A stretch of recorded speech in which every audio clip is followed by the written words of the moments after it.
అటుగన నే రోయగదగవ ఉపోద్ఘాతం ఈ సంకీర్తన వైరాగ్యం ఆత్మ నివేదన అనే అంశంపై సాగుతుంది. అనంతమైన ఈ సృష్టిలో కోట్లాది జీవుల మధ్య తన ఉనికి ఒక చిన్న పక్షిలానో ఒక దోమలానో అత్యంత అల్పమైనదని అన్నమయ్య భావిస్తారు. ఇంతటి అల్పమైన జీవిని కూడా శ్రీహరి తన మాయతో ఆడిస్తున్నాడని, అట్టి స్వామి సేవలో ఒక చిన్న దాసుడిగా ఉండటమే తనకు చాలని ఆయన ఈ కీర్తనలో విన్నవిస్తారు. తెలుగు సారాంశం: ఓ శ్రీహరి, ఈ లోకమంతా నీ నాటకమే. అలాంటప్పుడు నన్ను నేను అసహ్యపోవడం, రోయడం తగునా? ఈ లోకంలో కిక్కిరిసి ఉన్న కోట్లాది జీవులలో నేను కూడా ఒక అల్పమైన జీవిని మాత్రమే. చెట్లు, పక్షులు తాత్కాలిక భోగాల కోసం ఆరాటపడవు కదా. శరీరాలు ధరించిన ప్రాణుల సమూహంలో నేనొక దోమ, మశకము వంటివాడిని. చీమలు, కీటకాలు రాజ్యాలు ఎలాలని ఆశపడవు కదా. శ్రీవేంకటపతిని సేవించే భక్తుల గుంపులో నేను ఒక చిన్న దాసుడిని. బ్రహ్మాదులకే సాధ్యం కాని నీ దైవ మాయలను దాటడం ఎవరికైనా సాధ్యమా? English summary: in this humble submission, Annamaya reflects on the insignificance of the individual soul compared to the vastness of God's creation. He views the world as a grand play directed by Sri Hari, Natnal Srihari Natminthe. He compares his existence to that of a tiny bird or a mosquito, Mashkamu, among millions of beings. He observes that while simple creatures like birds or ants do not crave power or worldly pleasures, humans are caught in these traps. Finally, he identifies himself as a humble servant among the devotees of Lord Venkateshwar, acknowledging that even Brahma and other gods cannot easily overcome the Lord's divine illusion, Maya. వివరణాత్మక విశ్లేషణ. పల్లవి: అటుగన నే రోయగదగవ నటనల శ్రీహరి నటమింతే. భావము: అలాంటప్పుడు నన్ను నేను అసహించుకోవడం, రోయడం ధర్మమా? అసలు ఈ లోకంలో జరుగుతున్నదంతా శ్రీహరి ఆడిస్తున్న ఒక పెద్ద నాటకమే కదా. వివరణ: తనలోని లోపాలను చూసి భక్తుడు కృంగిపోవద్దని, అంతా ఆ భగవంతుని సంకల్పమేనని అన్నమయ్య సమాధానపడుతున్నారు. చరణం 1: చిడుముడి మూగిన జీవుల లోపల కడగి నేనొక్కడ నింతే. విడువక పక్షులు వృక్షముల్లెలపై వెడగు భోగములు వెదకీనా. భావము: ఈ ప్రపంచంలో అలజడితో చిడుముడి నిండి ఉన్న అసంఖ్యాక జీవులలో నేను కూడా ఒకణ్ణి. లోకంలోని పక్షులుగాని వృక్షాలుగాని మనలాగా పనికిరాని విషయ సుఖాల, వెడగు భోగములు కోసం నిరంతరం వెతుకుతాయా? లేదు. అవి ప్రకృతి సిద్ధంగా జీవిస్తాయి. కాని మనిషి మాత్రమే ఆశలతో కొట్టుమిట్టాడుతున్నాడని అర్థం. వివరణ: ప్రకృతిలోని ఇతర జీవుల కంటే మనిషి అనవసరమైన ఆశతో బంధీ అవుతున్నాడని ఇక్కడ విశ్లేషించారు. చరణం 2: తనువుల వెచిన తగు ప్రాణులలో గనుగొన నొకమశకమనింతే. మునుకుని కీటకములు జీమలు నెల చెనకి దొరతనము సేసీనా.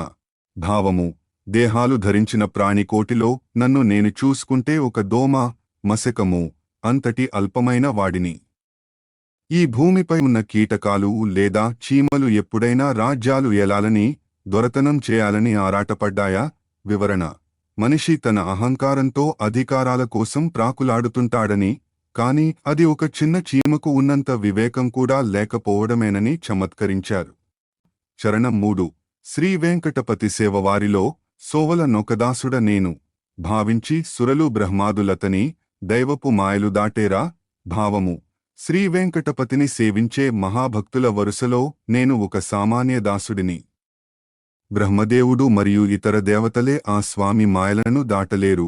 ఇక నా వంటి సామాన్యుడికి అది ఎలా సాధ్యం? వివరణ: తన అల్పత్వాన్ని అంగీకరిస్తూ ఆ స్వామి మాయను దాటడానికి కేవలం శరణాగతి ఒక్కటే మార్గమని అన్నమయ్య ముగించారు. తాత్విక విశ్లేషణ: ఈ కీర్తన నైచానుసంధానం, తనను తాను తగ్గించుకుని భగవంతుని ముందు నిలవడం అనే భావానికి దర్పణం పడుతుంది. జగత్తు ఒక నాటకం. ఈ ప్రపంచాన్ని హరి నాటకంగా చూడటం వల్ల మనిషికి అహంకారం తొలగి కర్తృత్వ భావన తప్పుతుంది. అల్పత్వం, తనను తాను దోమతో, పక్షితో పోల్చుకోవడం ద్వారా భక్తుడిలో ఉండవలసిన పరమ వినయాన్ని అన్నమయ్య ప్రదర్శించారు. మాయావాదం: భగవంతుని మాయ, మహామాయ, బ్రహ్మాదులకే అగోచరమని, అట్టి మాయాజాలం నుండి బయటపడాలంటే ఆయన సేవకుల సేవలో ఉండటమే తరుణోపాయమని ఈ కీర్తన సారాంశం. సేనివా డెవుడు చేరి చిల్లరదోషాలు ఉపోద్ఘాతం. ఈ సంకీర్తన శరణాగతి, పాప విముక్తి అనే అంశంపై సాగుతుంది. లోకంలో దోషాలు చేయని జీవి ఉండదని, అయితే ఆ దోషాలన్నీ భగవంతుని సంకల్పం వల్లే కలుగుతాయని అన్నమయ్య వివరిస్తారు.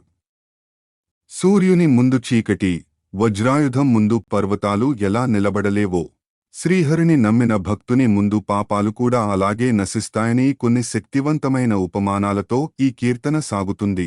తెలుగు సారాంశం: ఈ లోకంలో చిన్న చిన్న తప్పులు, చిల్లర దోషాలు చేయనివారు ఎవరున్నారు? జీవుల తీరుతెన్నులన్నీ ఆ ఈశ్వరుని కల్పితమే. దేవుడిని నమ్ముకున్న భక్తుడిని ఈ పాపాలు ఏమీ చేయలేవు. ఎందుకంటే ఆ స్వామి అన్ని నేరాలను క్షమిస్తాడు. ప్రకాశించే సూర్యుడికి చీకటి ఎదురు నిలవగలదా? లోకాలను రక్షించే ఆ దేవుడు తన తేజస్సుతో మన పాపాలను తెంచలేడా? రాజు వేసిన ఆజ్ఞ ఆ రాజు కంటే ఎక్కువ శక్తివంతమైనదా? వజ్రాయుధం దెబ్బకు పర్వతాలు ఎదురు నిలవగలవా? శ్రీ వెంకటేశ్వరుడు అందరిలోనూ ఉండే చైతన్య స్వరూపుడు. ఆయన ముందు జీవుడికి స్వతంత్రం ఎక్కడిది? గరుడ పక్షులు, పాములు ఎదురు నిలబడలేనట్లే వెంకటేశ్వరుని ఆశ్రయించిన వారి ముందు కర్మలు నిలవవు. English summary. In this profound hymn, Annamaya asserts that no living being is free from minor flaws, chillera doshalu, as the tendencies of all beings are ultimately shaped by the divine will. He argues that for a true devotee who trusts in God, no sin can cause lasting harm because the Lord forgives all transgressions. Using powerful metaphors, he asks, can darkness withstand the rising sun? Can mountains endure the strike of the thunderbolt, Vajrayudha? Can a king's decree be more powerful than the king himself? Similarly, snakes stand before the mighty Garuda? Annamaya concludes that since Lord Venkateshwar is the supreme consciousness residing in everyone, a soul surrendered to him is naturally liberated from the cycle of birth and the burden of karma. Vivaranatmaka Visleshana, Pallavi.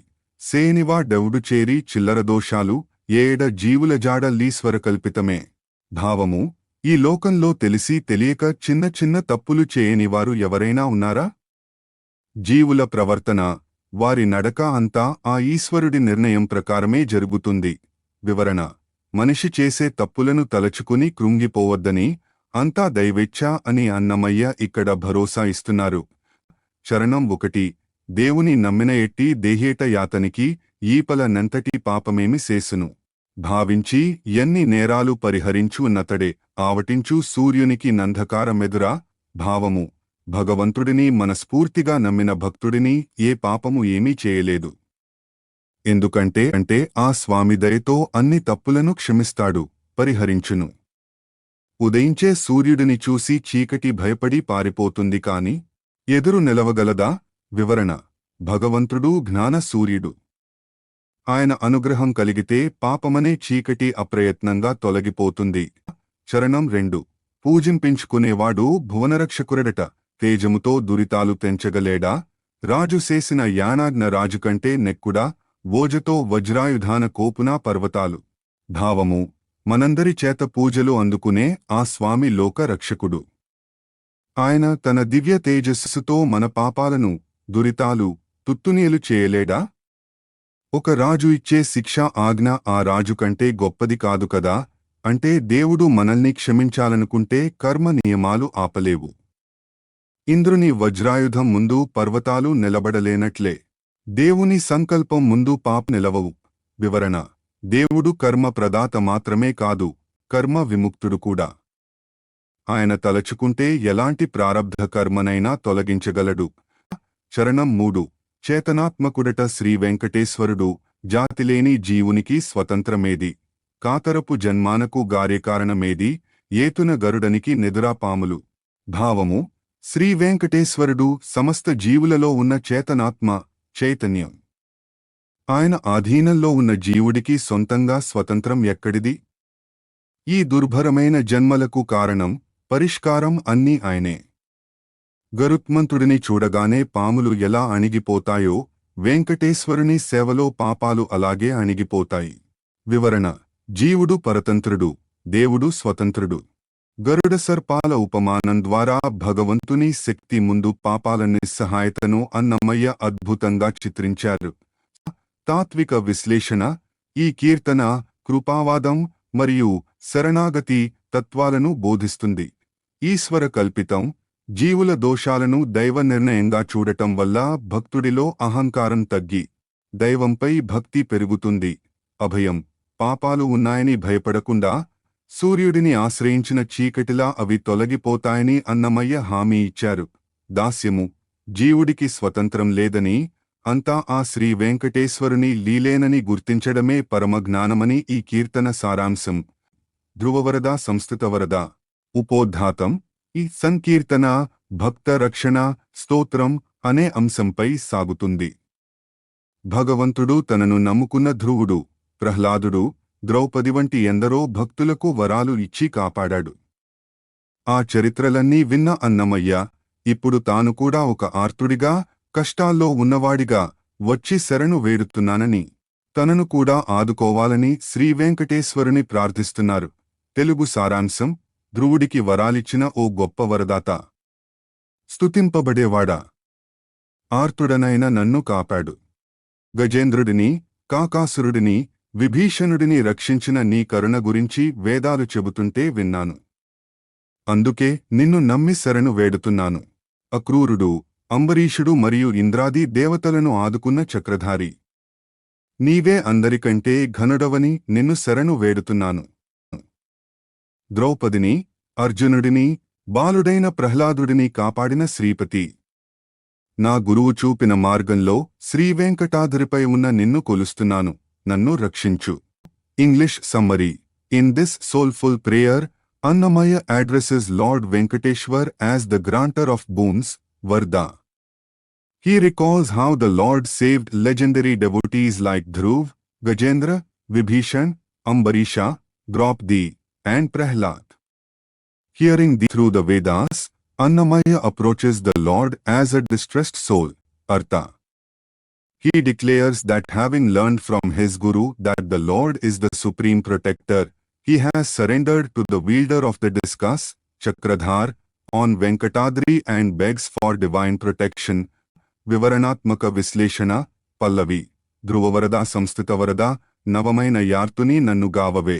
భావము: ధ్రువుడికి అచలమైన స్థానాన్ని వరంగా ప్రసాదించినవాడా, అందరిచేత కీర్తించబడే వరదాత, ఇప్పుడు కొత్తగా నీ దగ్గరకు ఆర్తుడిగా, బాధల్లో ఉన్నవాడిగా వచ్చిన నన్ను కాపాడు. వివరణ: భగవంతుడు గతంలో భక్తులను కాపాడాడు.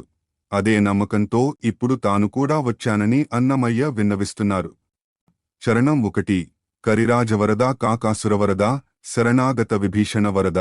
సిరుల వేదాలు నిన్ను జెప్పగా వినీని, మరిగి మనగుచొచ్చే మమ్ము గావవే. భావము: గజేంద్రుడిని, కరిరాజు, ప్రాణభిక్ష కోరిన కాకాసురుడిని, శరణు వేడిన విభీషణుడిని కాపాడిన వరదాత. సంపదలతో తులతూగే వేదాలు నీ గొప్పతనాన్ని చెబుతుంటే విన్నాను. ఆ గొప్పతనానికి మురిసిపోయి, మరిగి, నిన్ను ఆశ్రయించిన మరుగుచొచ్చే మమ్ములను కాపాడు. వివరణ: దేవుడు శత్రువునైనా కాకాసురుడు శరణు అంటే క్షమిస్తాడనే పరమకారుణ్య స్థితిని ఇక్కడ గుర్తుచేశారు. చరణం 2. అక్రూరవరద అంబరీషవరద, శక్రాది దివిజనిచేవరద. విక్రమించి ఇన్నిటా నీవే ఘనమని నీకు చక్రధర శరణంటి సరిగావవే. భావము: అక్రూరుడిని, అంబరీష చక్రవర్తిని, ఇంద్రుడు మొదలైన దేవతలను ఆదుకున్నవాడా, అన్ని విషయాల్లోనూ నీ పరాక్రమమే గొప్పదని, నీవే సర్వోన్నతుడవని గ్రహించి, ఓ చక్రధారి, నిన్ను శరణు వేడుతున్నాను, నన్ను రక్షించు. వివరణ: భగవంతుని శక్తి అపరిమితమని, ఆయనను మించిన రక్షకుడు లేడని ఇక్కడ స్పష్టం చేశారు. చరణం 3. ద్రౌపదీవరద తగనర్జునవరద, శ్రీపతి ప్రహ్లాద శిశువరద. ఏపున శ్రీ వెంకటాద్రి నిటూ నేను నాగురుడు చూపగా గొలిచే నచ్చుగ గావవే.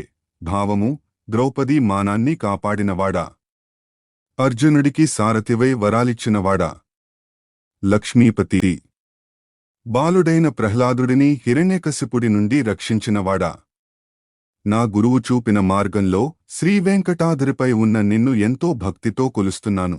నన్ను దయతో కాపాడు. వివరణ: గురువు మార్గదర్శకత్వంలో భగవంతుని సేవించడం మోక్షదాయకమని, ప్రహ్లాదాది భల్లే తాను నీ కృపకు పాత్రుడిని కావాలని Annamayya ముగించారు.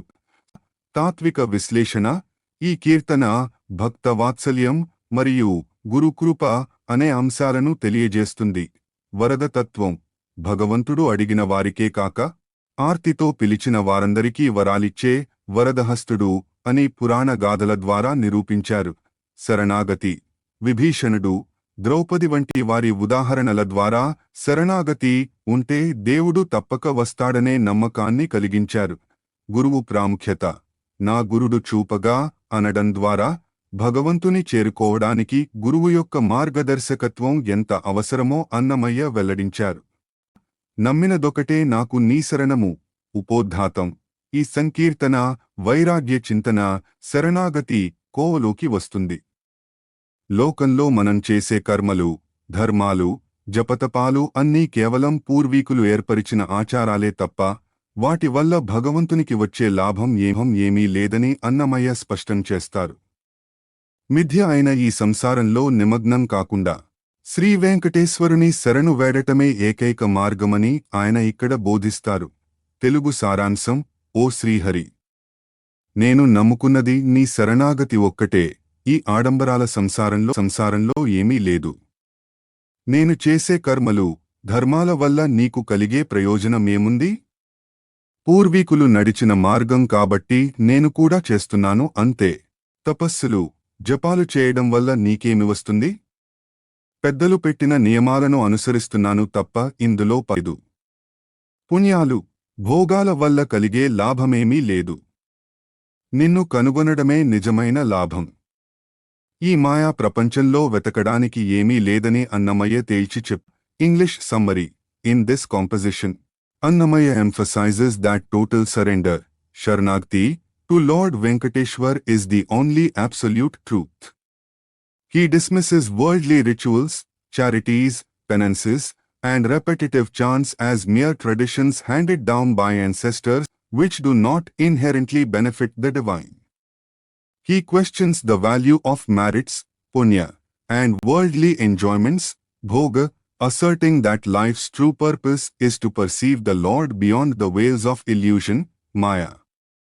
The central theme is that while we follow social and religious customs out of habit, the only substantial reality is the refuge of the Lord. వివరణాత్మక విశ్లేషణ: పల్లవి: నమ్మినదొకటే నాకు నీ శరణము, ఎమ్మెల సంసారమింతే ఇందేమిగలదు. భావము: నేను దృఢంగా నమ్ముకున్నది నీ పాదపద్మాల శరణు మాత్రమే. ఆడంబరాలతో ఎమ్మెల నిండిన ఈ సంసారంలో పస ఏమీ లేదు. ఇందులో వెతకాల్సినది ఏమీ మిగలదు. వివరణ: సంసారం అశాశ్వతమని, భగవంతుని శరణాగతి మాత్రమే శాశ్వతమని పల్లవిలో స్పష్టం చేశారు. చరణం 1: ఏటి కర్మము నాకేటి ధర్మము, ఏటిదో నే చేయగా నీకేమి గూడెను. నాటకపు తొంటివారు నడిచిన మార్గమని, ఈటుకు జేసేగాక ఇందేమి గలదు. భావము: నేను చేసే కర్మలు, ధర్మాల వల్ల నాకు వచ్చేదేమిటి? నేను వీటిని చేయడం వల్ల నీకు, దేవుడికి కొత్తగా సమకూరే ప్రయోజనం ఏముంది? పూర్వం ఉన్నవారు ఒక నాటకంలా ఈ మార్గాన్ని అనుసరించారు కాబట్టి ఆ ఆచారాన్ని నిలబెట్టడానికి ఈటుకు నేను చేస్తున్నాను తప్ప ఇందులో గంభీరమైన అర్థం ఏమీ లేదు. వివరణ: కర్మకాండలు కేవలం సామాజిక ఆచారాలే తప్ప భగవత్ ప్రాప్తికి అవి స్వయంగా కారణం కావని అన్నమయ్య చమత్కరించారు. చరణం 2: ఏడతపము నా కేడజపమునే, వాడిక చేయగా నీకు వచ్చినదేమీ, బెడిదపు బెద్దలెల్లా బెట్టిన తిట్టములంట, ఈడుకు జేసెగాక ఇందేమి గలదు. భావము: నాకు తపస్సు ఎక్కడా, జపం ఎక్కడా? ఒక అలవాటుగా, వాడిక నేను వీటిని చేస్తే నీకు వచ్చే లాభమేమిటి? కఠినమైన నియమాలు కలిగిన పెద్దలు పెట్టిన కట్టుబాట్లు, తిట్టములు కాబట్టి లోక మర్యాద కోసం ఈడుకు చేస్తున్నాను తప్ప వీటిలో సారం లేదు. వివరణ: భక్తి లేని జపతపాలు కేవలం యాంత్రికమైన పనులని, అవి దైవాన్ని సంతోషపెట్టలేవని భావం. చరణం 3: ఎక్కడి పుణ్యము నాకెక్కడి భోగములు, ఎక్కువ నన్నిట్ల జేసి ఏమిగంటివి. నిక్కెపు శ్రీ వెంకటేశ నిన్ను కనుటగాక ఎక్కడికెక్కడి మాయలిందేమిగలదు. భావము నాకు పుణ్యాలు ఎక్కడివి, భోగాలు ఎక్కడివి? నన్ను ఇలా ఈ సంసారంలో పడేసి నీవు పొందేదేముంది?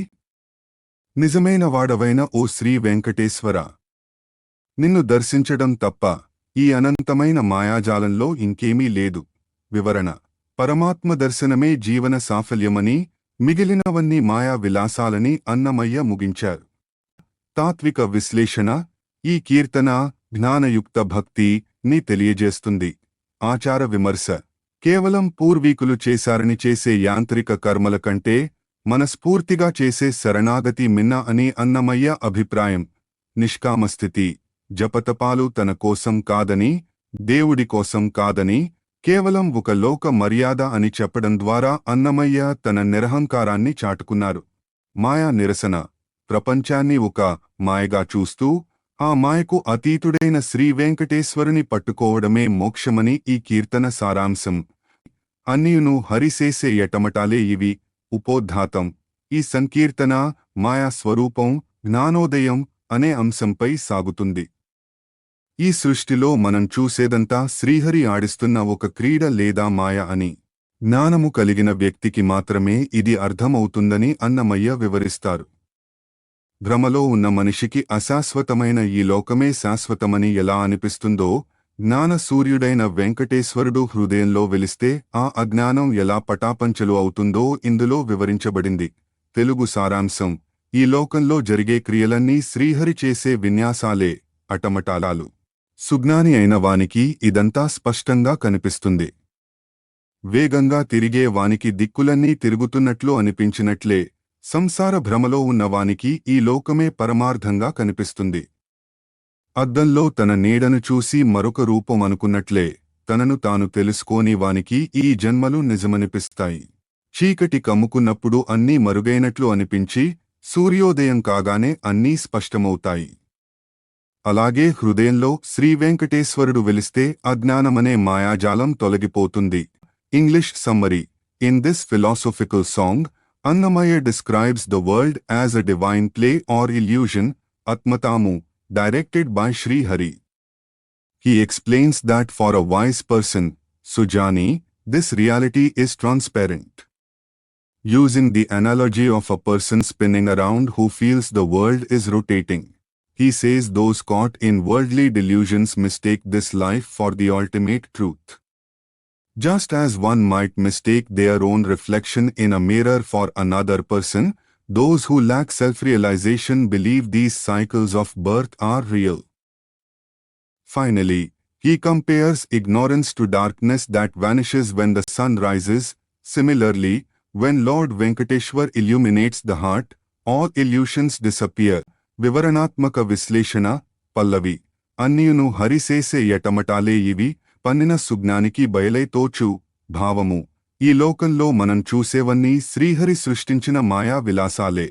నిలకడైన జ్ఞానము కలిగిన వ్యక్తికి, సుజ్ఞానికి ఈ సత్యం స్పష్టంగా బయటపడినట్లుగా కనిపిస్తుంది. వివరణ: ప్రపంచం ఒక మిథ్య అని, అది భగవంతుని సంకల్పం వల్లే సాగుతోందని జ్ఞాని గుర్తిస్తాడు. చరణం 1: తిరుపై ఎవ్వలవ్వల దిరుగుచుండేటివేళ, దిరిగినట్ల నుండు దిక్కులెల్లాను. సిరుల సంసార భ్రమ జిక్కిన జీవునికిని పరగ నైహికమే పరమై తోచు. భావము: ఒక వ్యక్తి వేగంగా గిరగిర తిరుగుతున్నప్పుడు అతనికి చుట్టూ ఉన్న దిక్కులన్నీ కూడా తిరుగుతున్నట్లే భ్రమ కలుగుతుంది. అలాగే సంసారమనే భ్రమలో చిక్కుకున్న జీవుడికి ఈ లోక సుఖాలే, ఐహికమే, శాశ్వతమైన ముక్తి, పరము లాగా కనిపిస్తాయి. వివరణ: దోషం మన చూపులో, భ్రమలో ఉంది కాని ప్రపంచంలో కాదు అని అన్నమయ్య ఇక్కడ స్పష్టం చేశారు. చరణం 2: సొగసి యద్దమునీడ చూచినవేళ దనకు మగుడ వేడొకరూపు మతి తోచును, తగిలి ఇట్లానే పో తనుదా నెరగకున్న నిగిడిన పుట్టువులు నిజమై తోచు. భావము: అద్దంలో తన ప్రతిబింబాన్ని చూసుకున్నప్పుడు అది తన రూపమే అని తెలియక మరొక రూపం అని భ్రమపడటం సహజం. అలాగే తన ఆత్మ స్వరూపాన్ని తాను తెలుసుకోని మనిషికి ఈ అంతులేని జన్మ పరంపరలన్నీ నిజమైనవిగా తోస్తాయి. వివరణ: ఆత్మజ్ఞానం లేకపోవడం వల్లే మనిషి దేహమే తాననుకుని జనన మరణ చక్రంలో చిక్కుకుంటాడని భావం. చరణం 3 కదిసిన సకలాంధకార మంతటా గప్పి ఉదయమైతే నన్నీ నొదిగినట్టు హృదయపు శ్రీ వెంకటేశుడు వెల్లవిరైతే మదిలో నజ్ఞానము మాయమై తోచు భావము గాఢాంధకారం కమ్ముకున్నప్పుడు వస్తువులన్నీ చీకట్లో కలిసిపోయి ఏమీ కనిపించవు. కాని సూర్యుడు ఉదయించగాన్ని యథాతథంగా కనిపిస్తాయి.